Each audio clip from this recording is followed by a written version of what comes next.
आदाब। मैं हूं सफदर रिजवी। आप देख रहे हैं लाइव एक्सप्रेस चैनल। आज हमारे साथ मुस्लिम मसाइल पर बातचीत के लिए अली हुसैन कुम्मी हैं, जो ऑल इंडिया शिया पर्सनल लॉ बोर्ड के पदाधिकारी भी हैं। इन्हें अमेठी की करबला को लेकर कुछ असामाजिक तत्वों ने बेहद परेशान कर रखा है और अमेठी की करबला को बिकवाने और खुर्द-बुर्द करवाने में लगे हुए हैं। इसीलिए भूमि ने अपने आप एक वीडियो जारी की है और उसमें खुलासा किया है। हम जानना चाहेंगे कि उन्होंने किन लोगों के खिलाफ आवाज उठाई है। जी बताइए अली हुसैन साहब। देखिए देखिए ऐसा है कि पहली बात तो यह है कि अमेठी की जो करबला है, 16 सफर से वहां पर जो प्रोग्राम शुरू हुआ, उस दिन से आज तक वो लोग जो लोग गए थे और वादा और दावे किए थे कि वहां पे हम नई करबला बनाएंगे और वक्फ बोर्ड की मतलब वक्फ बोर्ड के अंडर में है। देखा ये गया है कि उस दिन से लेके आज तक तो कोई वहां पे गया नहीं। हम लोग वहां पे जाते हैं, मजलिस मातम करते हैं, हमारी खवातीन जाती हैं, प्रोग्राम करती हैं। और अभी कुछ दिन पहले कुछ लोग आए थे वहां पर ये कहकर कि ये हमने करबला खरीद दी है। हमने इससे पहले शमील शमसी से बात कही थी कि भाई अगर ये वक्फ में है तो उसको लाके दिखाओ ताकि लड़ाई लड़ी जाए। और ये लोग जो है साबित नहीं कर पाए कि ये जमीन जो है वक्फ में है। उसके बाद भी बाकायदा तरीके से ये लोग उल्टे सीधे बयान देते रहते हैं। खासतौर से शमील शमसी ने अभी कुछ दिन पहले ये बयान दिया किसी चैनल को कि वहां के ऊपर करोड़ों रुपए लेकर जो है जमीन दी जा रही है। भाई वहां पर पहली बात तो ये है कि शियों को हमने ऐलान किया, सैकड़ों मरतबा ये ऐलान किया कि आप लोग गरीबों से गुजारिश है कि फ्री में आके वहां पर बसिए ताकि करबला को आबाद किया जा सके। करबला न हमारी है न आपकी है। करबला जो इमाम हुसैन इस्लाम की है, पूरी कौम का हक है कि करबला के लिए मैदान में आए और करबला को आबाद करें। ये हमारा मिशन चल रहा था। कुम्मी साहब मैं रोकना चाहूंगा। आपने जिस बदनामे जमाना का नाम लिया उसको सब जानते हैं, बाबरची को, शमील बाबरची को, कि वो कितना बड़ा जो है लुटेरा है, वफखोर है, भूमाफिया है, दलाली खाने वाला है। आप उसकी बातों को क्यों इतना सीरियस ले रहे हैं? मैं तो उसको समझता ही नहीं हूँ। मैं उसको नहीं बल्कि उनकी पूरी टीम को नहीं समझता हूँ। न वक्फ बोर्ड को समझता हूँ, न चेयरमैन को समझता हूँ। मैंने न समझा न समझूंगा और मुझे समझने की जरूरत भी नहीं है। बस क्योंकि करबला अब्बासी बेगम जो थी हमारा एक वक्त और है जो चंदियामऊ में है। हम लोग वहाँ के जमींदार हैं। अब्बासी बेगमी के नाम से वहां के ऊपर करबला है, वहां पर मस्जिद है, वहां पे जमीनें हैं, वहां पे बागात है। हम लोग वहां से जुड़े हुए हैं। तो हमें जो शजरा मिला वो अब्बासी बेगमी का शजरा है, जो अंग्रेजों की मोहर लगा हुआ शजरा है कि ये जो जो करबला है उन्हीं की तामीर करता है, उनके खानदान की। तो हमने उसको लेके जब चले तो इन लोगों ने उल्टे सीधे बयान दिए। मैंने उसका मुकाबला किया। मैं डरता वरता किसी से नहीं सिवाय अल्लाह और अहले बैत से। अमीर शमीर की तो कोई औकात भी नहीं है कि मेरा मुकाबला करें। और जहां तक कि ये इतने खुददार बनते हैं कि बहुत अमीर बनते हैं, तो इनको औकात में घुसने की जरूरत क्या है? मौलाना कलबजवा साहब 7 जगह के मुतवल्ली बने बैठे हुए हैं। शमील पर मुतवल्ली बने बैठा, उनके परिवार के लोग मुतवल्ली बने बैठे। जब इतने अमीर हैं, बड़े पैसे वाले हैं, अब माशाल्लाह गुड़ियों का कारोबार इतना अच्छा चल गया था कि हम सब अमीर बन गए हैं। तो आप इनको औकात पेश क्या जरूरत है? कुम्मी साहब, आप कह रहे हो इतने बड़े अमीर, अगर अमीर होते तो 200 स्क्वायर फुट की कुटिया में न रह रहे होते। आज अमीर हुए हैं वक्फ से कि जो है 2 करोड़ का मकान ले लिया है। जी जी जी। और इतने ही अमीर है तो आप बताइए सिकंदराबाद में सैकड़ों शादियां होती है, उसका पैसा कहाँ जाता है? हम लोग इमाम ज़ैनुल आबिदीन के लिए एहतजाज करते हैं कि उनकी कब्र को आबाद किया जाए सऊदी अरब में। यहाँ पर चौथे इमाम के नाम से इमाम बाड़ा बना हुआ है। आपने कभी सुना है कि वहाँ पे मजलिस होती है, वहाँ पे महफिल होती है? वो गोदाम बना रखा है। सज्जाद बाग आलम का सब जानते हैं कि इन लोगों ने बेचा है। और वहाँ की औरतें हमारे आसिफ में आके कहती है कि क्यों कहता 2 लाख दिए, कोई लोग 4 लाख दिए, कोई लोग 3 लाख दिए। खबरों के बारे में सब जानते हैं कि 5-5, 10-10, 6-6, 7-7 लाख रुपए लेके गुफरामाल में खबरें दी जाती हैं। ये जो गुफरामाल हो, ये जितना नवाबीन अवध है, बहु बेगम के हम लोग खानदान के हैं।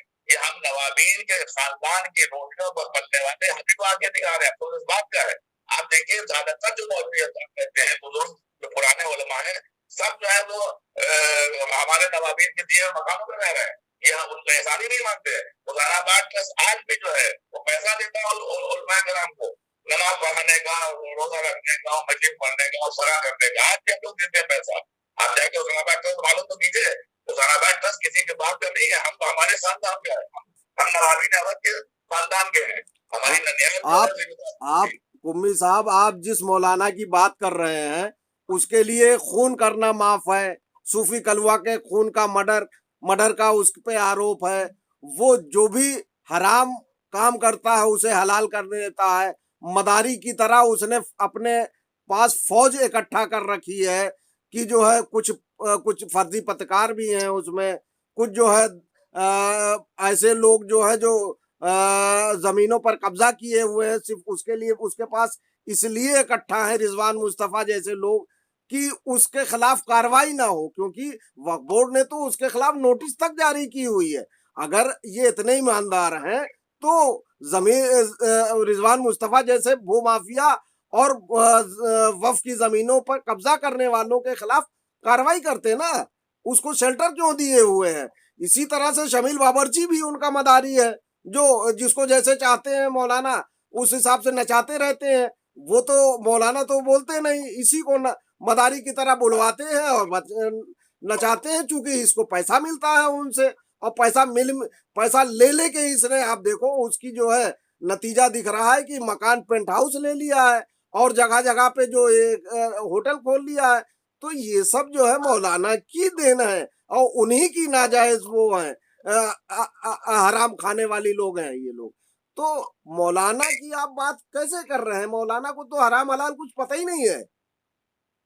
नहीं, सवाल ये है कि जो दुनिया लोग लखनऊ वाले तो मानते हैं, हमारी कौम की बदकिस्मती ये है कि हमारे ऊपर जाहिलों को मुसल्लत कर दिया गया है, हमारी कौम पर जाहिल क़यादत कर रहे हैं, आज जाहिल जो है वो हुकूमत कर रहे हैं। बड़े अफसोस की बात तो यही है, आज जो है तो बाहर से लोग आके यहाँ के ऊपर इस तरह से मतलब इनको दूल्हा बनाते हैं। भाई सवाल ये है कि लखनऊ शहर के अंदर अच्छे लोग क्या नहीं है मुतवल्ली बनने के लिए? क्या हमेशा बुरों को मुतवल्ली बनाया जाएगा?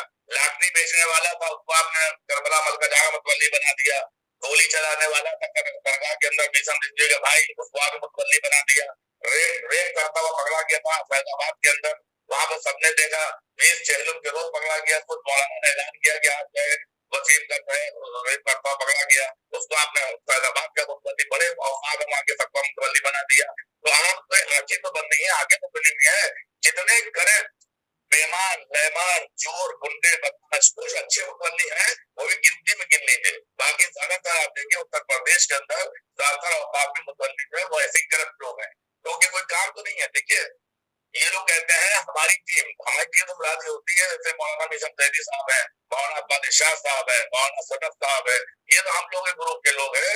हम लोग मजलिसें पढ़ते हैं, मौला नसीहत करते हैं, दुनिया भर जाते हैं, किसी के वसीले से जाते हैं न किसी की सरपरस्ती से जाते हैं, हमें मौला बुलाते हैं जब जाते हैं, और बुलाने के लिए आपके पास इल्म तालीम होना चाहिए, हर आदमी कोई नहीं बुलाता। शायद आप लोग किसी शायद आप लोगों में से शायद जितना नाम लिए आपने, अब्बार इरशाद, सदफ और मीसम, आप लोग शायद किसी वक्फ के मुतवल्ली भी नहीं है।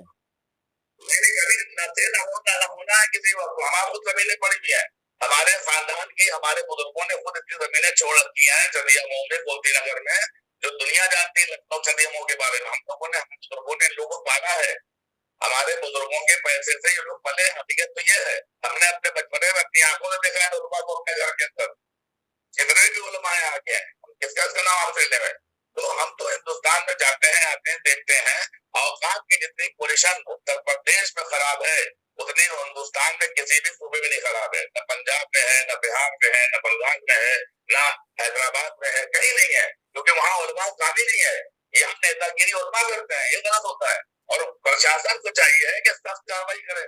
प्रशासन छोड़ देता है, FIR होती है, उससे मतलब नहीं, फला हुआ उससे मतलब नहीं, खुद इसके बाद कितना मुकदमे शमील के ऊपर क्या कार्रवाई आज तक की गवर्नमेंट ने, मुझे बताइए। कल तक के ये लोग पोसते थे बीजेपी को, कल तक के ये लोग पोसते थे बीजेपी को, पूरा भला कहते थे, और आज जो है बीजेपी गोद में बैठ गए अपने छुपाने के लिए, अपने मुकदमा दबाने के लिए। आप बताइए कि आप सब जानते, दुनिया जानती है कि इन्होंने अटल बिहारी वाजपेयी को क्या नहीं कहा, इन्होंने मोदी जी को क्या नहीं कहा, इन्होंने योगी जी को क्या नहीं कहा, इन्होंने टंडन को क्या नहीं कहा, हम कितना आपको नाम बताए, और बाकायदा महतो से कहा, मजमे में कहा। आज कैसे कितने अच्छे लोग बन गए, मैं समझ में नहीं आती बात। तो मेरा मतलब कहने का है, हम लोग कल मुखालिफ थे बीजेपी के और आज मुखालिफ है, वो तो मुखालिफत करने के बाद अपना मसाज शामिल हुआ तो मतलब फिर से मतलब है कि उनके साथ हो गए।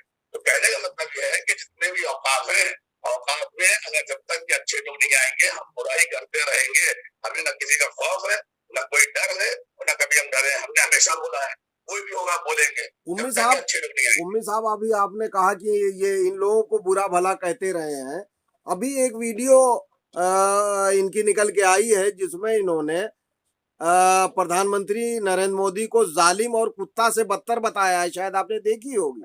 क्या इसकी मजम्मत पूरी कौम को नहीं करना चाहिए, शियों को नहीं करना चाहिए? कोई ऐसा नहीं है जिसको ये लगे कि भाई प्रधानमंत्री के खिलाफ इस तरह की बदतमीजी कर रहे हैं ये मौलवी होके वो भी। देखिए देखिए, जानते सब है, अधिकारी भी जानते हैं, प्रशासन भी जानता है, शासन भी जानता है। कहीं पर कुछ तो मजबूरियां रही होंगी, वाला वो मसला होता है। प्रशासन चाहता है कि हमारे देश में या हमारे मुल्क में या हमारे शहर लखनऊ में अमन कायम रहे, क्योंकि यहाँ पे ये मुश्किल हो जाता है कि इसमें मालूम नहीं होता कि नर कौन है माता कौन है। इसमें मुश्किल तो ये है ना। तो अब इसलिए गवर्नमेंट नहीं चाहती है कोई कार्रवाई ऐसी की जाए जो इनके खिलाफ की जाए। अभी कार्रवाई गवर्नमेंट करेगी, पूरा शहर निकल के बाहर आ जाएगा। तो इससे बचने के लिए गवर्नमेंट जो है काम नहीं करती है। ऐसा नहीं, गवर्नमेंट नहीं जाती है, सब जानते हैं। एक जुमला आपने कहा पूरा शहर निकल के बाहर आ जाएगा। क्या इनकी पोल नहीं खुल गई है? अभी पिछले दिनों जो इन्होंने सेमिनार और वो जो सभा की थी उसमें 600 लोग आए, जबकि ये कह रहे थे करोड़ों लोग निकल के आएंगे। इनकी पोल तो खुल चुकी है, ये तो नंगे हो चुके हैं, इनके साथ लोग आए ही नहीं।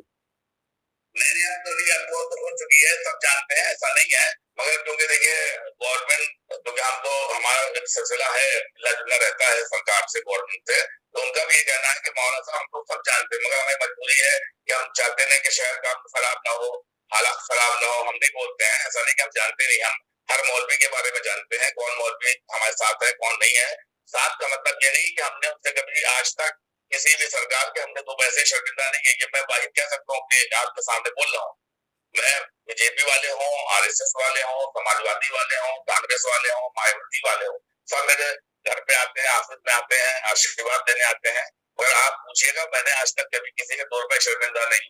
ताल्लुकात होना अलग है, सामना अलग है। उम्मी साहब मैं ये कह रहा हूँ कि पूरी कौम और कौम के ज्यादातर लोग शिया कौम, जिसके ज्यादातर लोग मोदी को मानते हैं कि मोदी ने अच्छे काम किए हैं, योगी ने अच्छे काम किए हैं, और ऐसे में मोदी के खिलाफ ये बददुआएं कर रहे हैं कि बहुत बड़ा जालिम है, सबसे बड़ा जालिम है, उसको सजा दी जाए।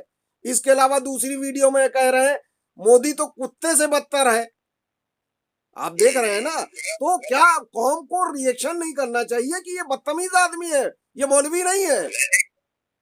गवर्नमेंट को करना चाहिए, मतलब गवर्नमेंट को कार्रवाई करना चाहिए। कौन तो करे जो करे वो करे, मगर कौन गवर्नमेंट को चाहिए है कि ऐसे लोगों को दूर रखे, ऐसे लोगों को। और अलमिया ये है कि पुलिस महकमा जो इंसाफ देने की बात करता है, अल्लामा जमीर नकवी इस पे जो है एफआईआर दर्ज कराने के लिए एप्लीकेशन दिए हुए हैं।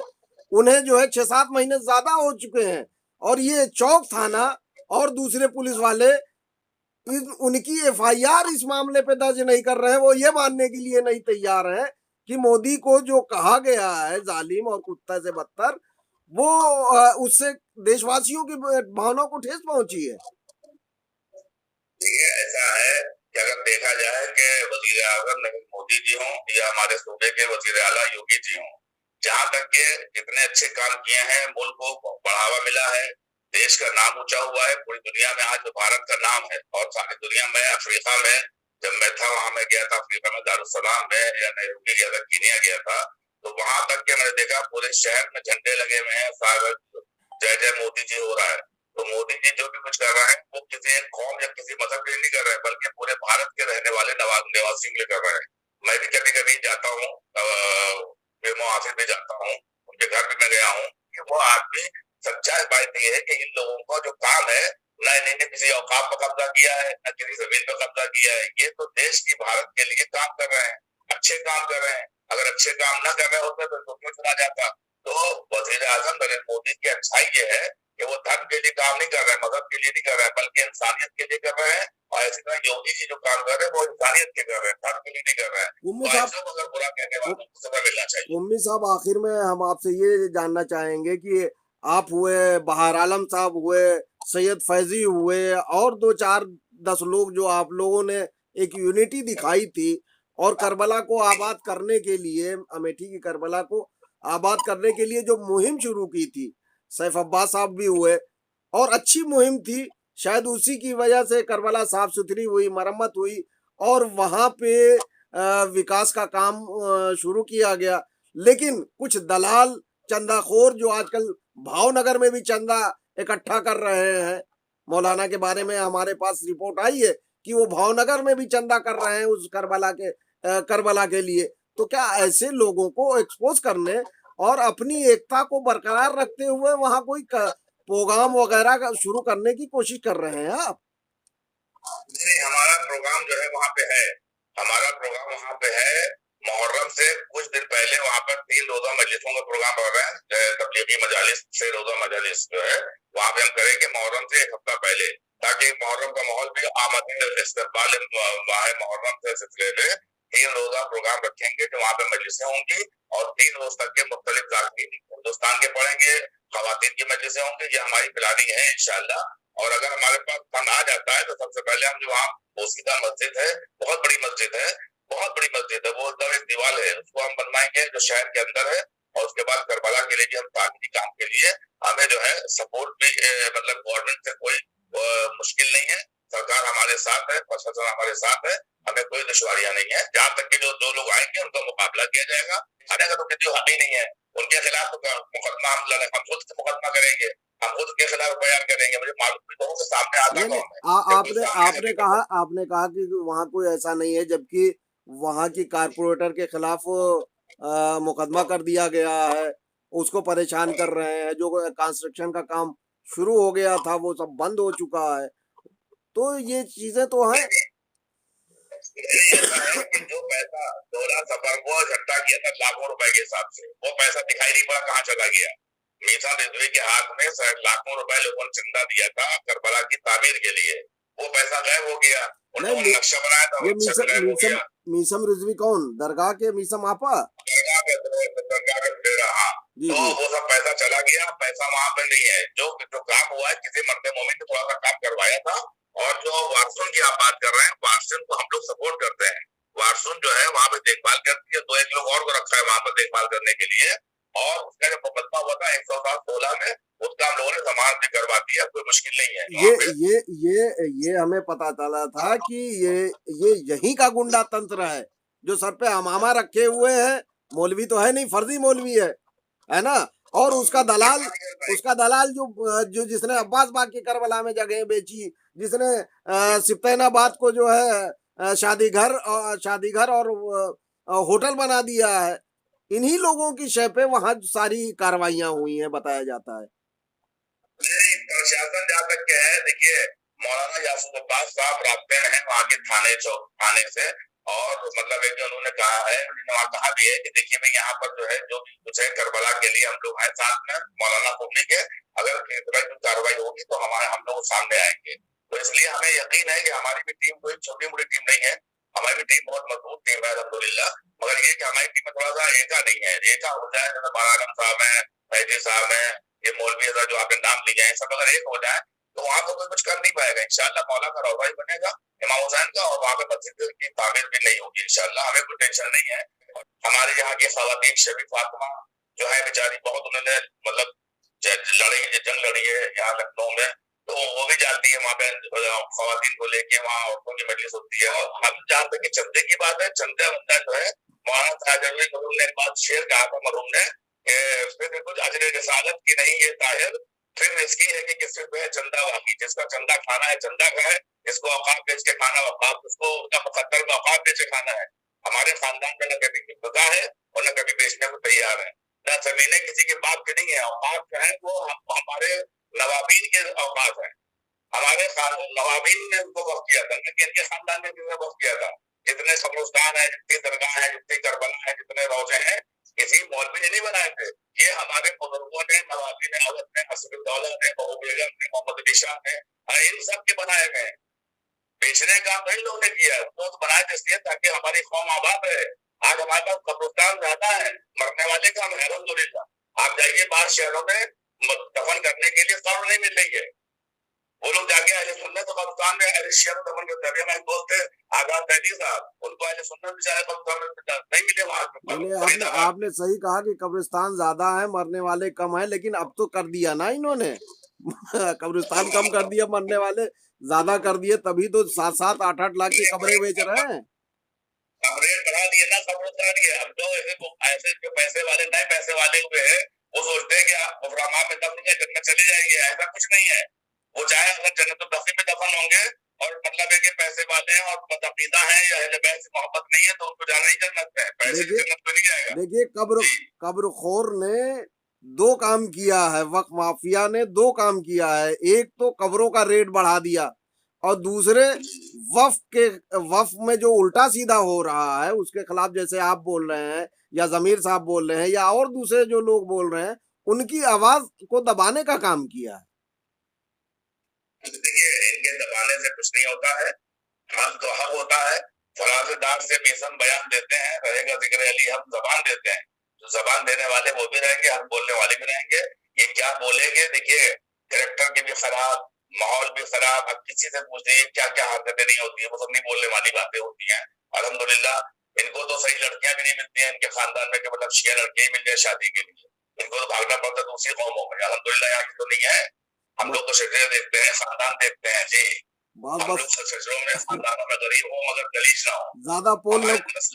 ज्यादा पोल न खोलिए, नहीं तो इनकी जो है औकात सामने आ जाएगी। यही खत्म करते हैं। खुदा हाफिज। आपसे गुजारिश है कि इस चैनल को सब्सक्राइब करें, लाइक करें, शेयर करें और कमेंट करें।